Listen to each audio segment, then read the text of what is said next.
एक लड़की जिनका नाम अर्चना तिवारी है 7 अगस्त 2025 रक्षाबंधन के दिन इंदौर से कटनी आने के लिए नर्मदा एक्सप्रेसवे पर बैठ करके एसी कोच B3 नंबर की सीट पर बैठ करके कटनी के लिए रवाना होती है।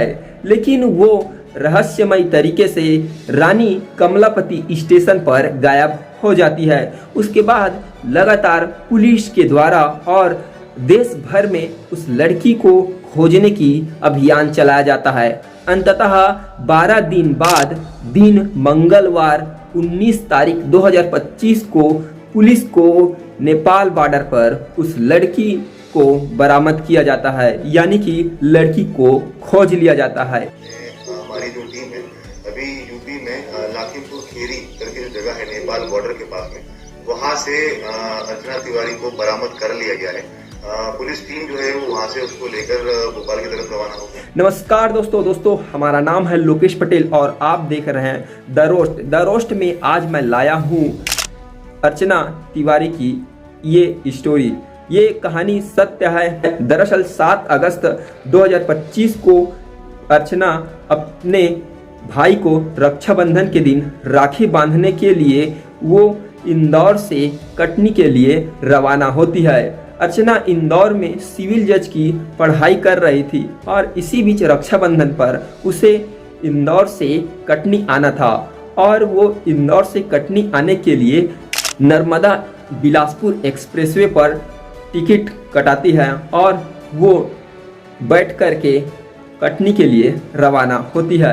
इसी बीच राम तोमर नाम का एक शख्स उनसे संपर्क में लगातार 2 साल तक के रहता है और वही अपने मोबाइल ऐप से ऑनलाइन टिकट लड़की के लिए काटती है, जिसके बाद लड़की वहां से सवार होकर के कटनी के लिए रवाना होती है। लेकिन बीच में एक स्टेशन पड़ता है रानी कमलापति जंक्शन। इस जंक्शन में लड़की अचानक से रहस्यमय तरीके से गायब हो जाती है और फिर उसको वहां पर खोजने के लिए कई तरीके लगाए जाते हैं। वहां के सीसीटीवी कैमरा खंगाले जाते हैं तो सिर्फ उस स्टेशन पर लड़की का बैग मिलता है और बाकी कुछ नहीं मिलता, ना लड़की की कुछ सुराग मिलती है। इसके बाद देश भर में अभियान चलाया जाता है, पुलिस के द्वारा खोजा जाता है, GRP के द्वारा भी खोजा जाता है, लेकिन लड़की की कुछ सुराग नहीं मिलती।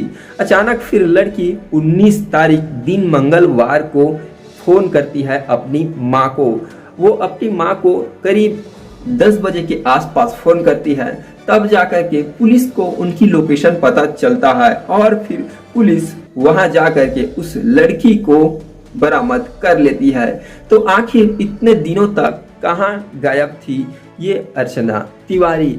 अब पुलिस को उनसे पूछताछ के बाद ही पता चल पाएगा, क्योंकि लड़की 12 दिन तक के कहाँ थी और क्या कर रही थी, इसकी जानकारी किसी को पता कैसे नहीं चल पाया। आखिर लड़की नेपाल बॉर्डर पर क्या करने जा रही थी? आखिर राम तोमर नाम के आरक्षक के साथ उनका क्या रिलेशन था? वो लंबी समय तक के क्यों बातें करती थी? इस प्रकार से सारे कयास उस लड़की को पूछ करके ही पता चलेगा आखिर क्या था मामला, जिसके कारण से वो लड़की 12 दिनों तक के लापता थी, यानी कि पुलिस भी नहीं पाई। यहाँ तक के सीसीटीवी कैमरास भी खंगाले गए, सीसीटीवी कैमरा में उनको कहीं नहीं देखा गया। आखिर कैसे वो लड़की इतने दिनों तक के क्या कर रही थी, किसके साथ थी, ये सारी सवाल एक गुप्त रूप से आगे आने वाला है।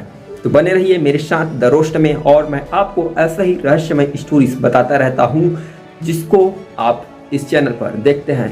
जय हिंद, मिलते हैं एक नए एपिसोड में।